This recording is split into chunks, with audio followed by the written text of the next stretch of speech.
my mom put an ad in the paper, and I to this day, I never realized how brilliant that ad was, and I learned a lot about ad copy from her. But the ad said, "House full of strange old things." We had every crazy person coming to that house. We must have had 500 people in our house. My grandmother was afraid she'd be sold. Well, my parents looked at each other and said, "Holy cow, there's something going on here." And they decided to sell antiques. And they became the largest antique dealers in North America. Well, I asked my parents, what is it that made you so successful? And because I became very entrepreneurial. I saw their lifestyle and I said, heck, I don't want a job, I want this. And I did all kinds of things like selling newspapers as kids or delivering newspapers and selling sodas at the local yacht club and doing all kinds of stuff. And my father said to me, "You want to become successful, Sandy? I'm going to give you a real secret of why our business stands out over anybody else's."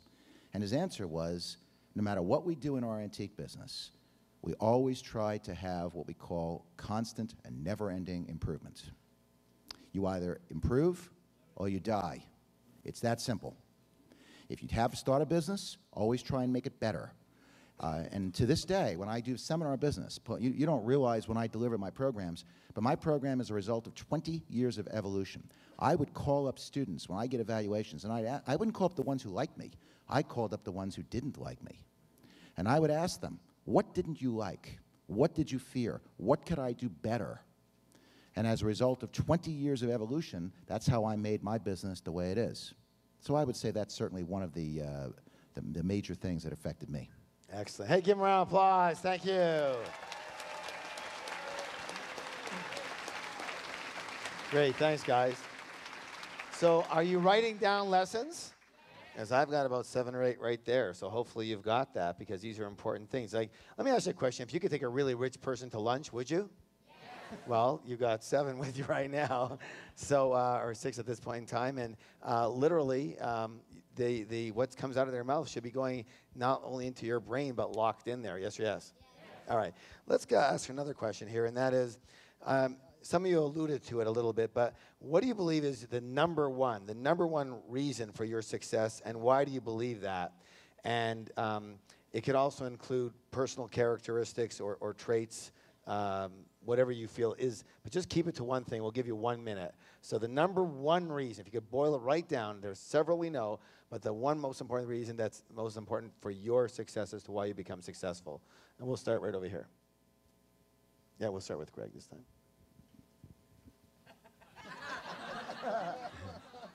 One single thing, okay. I think for me personally, the ability to see opportunities in things that aren't readily obvious is probably what I would have to say. Most of the businesses and the growth and the success that I've had has been the result of trying to do something a little bit differently or seeing how something was being done and thinking, I think there's a way you can improve that. And I've also done that within my businesses. I started out as 10 or 12 years ago, the company that I sold a few years ago, it started as a software development company and ended up an audio-video production firm going into the web. And I'm not sure how we made that transfer, but along the way, it was recognizing opportunities, doors opening, and at the same time, the constant struggle of avoiding the entrepreneur dilemma of the shiny metal object syndrome, which is what I called every time you chase something different every single week. But I think I've been successful enough that I've chased the right shiny objects and avoided the ones that probably wouldn't have led me down the right path. So that's a hard question, Harv. Well, you did well. Okay, next, thanks. My wife.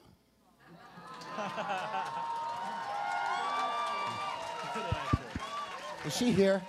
She's here, isn't she? She is here. No kidding. Where is Sandy? She's someplace back there. Yeah. Now, I think... Oh, there she is. She's over there. There she is, way over there. Give us a wave over there. I think it really is true that having somebody that will help hold you to a higher standard than what you're willing to do yourself.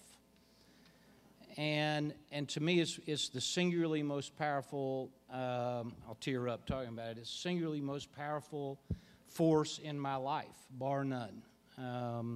I've been very fortunate in my life to have some great mentors. I started to say mentors a minute ago because I got hired by a couple guys right out of school who were multi, hundreds of millions of dollars. And I became their assistant. And having them in my life, having people around me in my life that are smarter than I am, that will teach me, that will hold me to a higher standard. And at this point in my life, it is Sandy. So that's my answer. Excellent, thanks, yeah. Harv, last time I was up here, I had to follow Koopman, and now you got me beside Keith here. Great answer.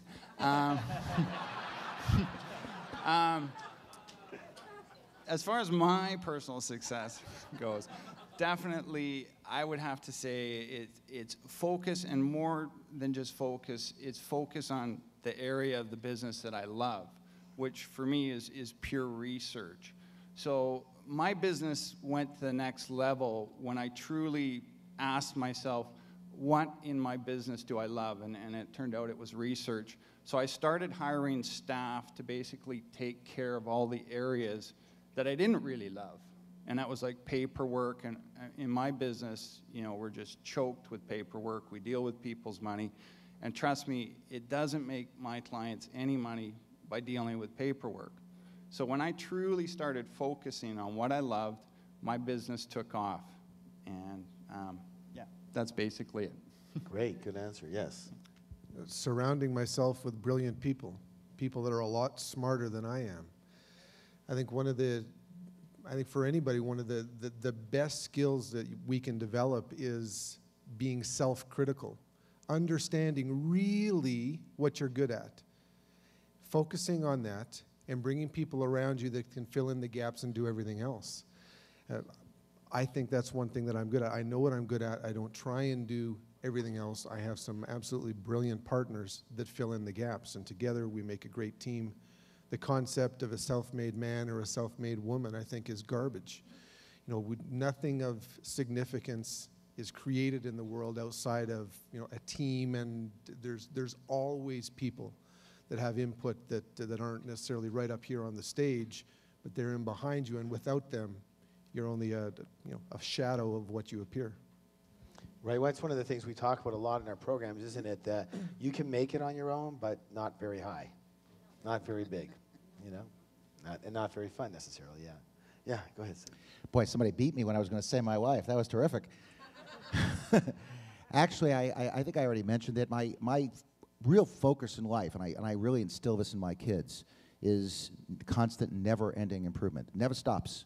Whatever I'm doing, I always try to watch other people. I watch other speakers, and I don't necessarily listen to what they're saying per se as the topic, but I watch what they're doing, how they're doing it. If I see someone in business, I ask myself, what are they doing that makes them successful and why? I'm always analyzing things to be better. And I say this to my kids, good enough to me is never good enough. Excellent, thank you. Hey, give me a round of applause. Oh, yeah, hold on. We changed the order, so one more here. Sorry, I apologize for that. Yeah, go ahead. I'm going to repeat some of what was already said.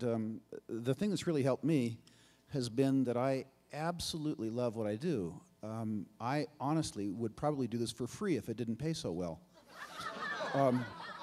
I get up in the morning, I can't wait to get to work. When I go on vacation, I like my vacation, I like all that kind of stuff, but eventually I say, I want to do something. I want to get back to work. I'm research-oriented as well. And I think the other thing that happens, and it happens easily if you absolutely love what you do, is that you're able to create value. It's not a job, it's a mission. The way you make money is by creating value for people. In financial services, which is what I do, I mean, it's a no-brainer. If you make rich people richer, you're going to get rich. Rich people are willing to pay you a lot to make them richer. If you love what you do, if you can't help but do it, you can't help but create value. And you can't get rich if you don't create value. So figure out something that you do so well that you're going to get ahead naturally because the person that you're competing with has a job and you have a life. And you can't miss. You can't miss. Excellent. I want to, before we do that, I want to add to that.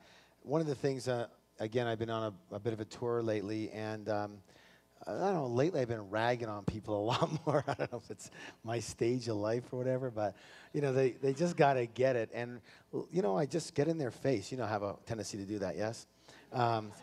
And especially the newbies, the ones who've never met me before, and the ones that are really quiet and spiritual, oh my God, I just kind of lace right into them so bad. And so, anyways, because, you know, I think they need shock therapy is what they need, right? That's what I think, because they're just so lottie-dottie that for a lot of them, they're broke. So what do they need? The lottie-dottie hasn't made them rich. So they need some shock therapy to have some energy that looks like this. Right? Along with this, that puts them a nice full person, right? Anyways, but what I've been saying to them is that raise your hand if you're not doing well financially. And then I go, you're broke because you're not helping people. I don't care what you say, and I don't care what you think. Obviously, you're not helping a heck of a lot of people. It's very simple. You get paid for helping people. You're a problem solver. If you're broke, you're not solving a heck of a lot of problems for many people, at least in the way they want to receive it. Does that make any sense at all? And they just like are in shock. And they're like, you know, I get people running to the bathroom, throwing up, all kinds of stuff. Oh my God, you said I wasn't helping people, but I do help people. Yeah, how? Well, I do aromatherapy and I help. How many customers do you have a week? Well, I help like 4 people a week. Well, how about 400? Is that going to work for you? You know, and they go, well, how would I do that? Well, you know, so if you help 4 people, you're going to get paid for helping 4 people. Hello? That's the way it works, right? So as I've said to many other people, I want everyone's homework to be right now is to help 10 times the number of people you're helping right now. Solve problems for 10 times the number. If you have 100 people in your business that you're helping 100 customers, make it 1,000 as quickly as possible. That's what you get paid for, solving problems for people. Does that make sense? All right, give these guys a big round of applause.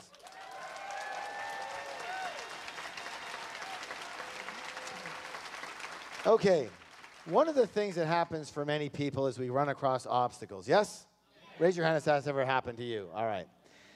I'm going to ask each one of our wonderful panelists is, what was your biggest financial disappointment or disaster? And what did you learn from it, and how did you turn it around? And really, what was the thinking behind it, okay? So a disaster of sorts, especially financially, a disappointment or disaster. What did you learn from it, and how did you turn that around? Because you obviously did. And again, what was the thinking behind that? What happens when an obstacle comes around? What's the thought process, and how did you turn it around? All right, we're going to start right over here with Keith this time, right?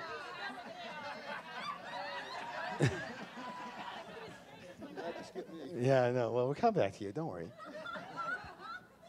In the 1980s, I was a very, very aggressive real estate developer.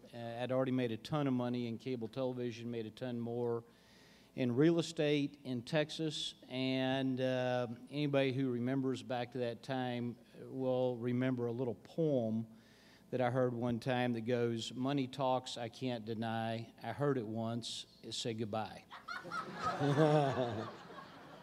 And I spent 4 years, I had about $200 million of personal liability debt, and I'd started a real estate company about 4 years prior to that.